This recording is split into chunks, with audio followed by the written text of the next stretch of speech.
Maraming spekulasyon sa pagkakatanggal ni General Torre sa posisyon. Kaya lang iba ang naiisip ko.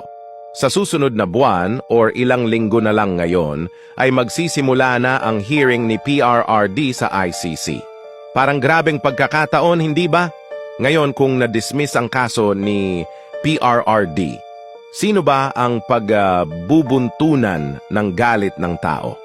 Ako sa tingin ko, gagawing sakripisyong tupa si Torre. Dahil in the first place, siya naman ang mukha ng pagkakadakip ng ilegal kay PRRD. Tingnan mo talaga ang karma, napakabilis. Sa ngayon, si General Torre pa naman din ang 4 na bituing general ng PNP. Kaya lang wala na siyang otoridad.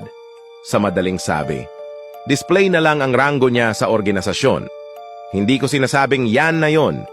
Pero kung titingnan ang anggulo medyo malapit talaga sa katotohanan, alam naman nating sabaw yung kaso ni PRRD sa ICC.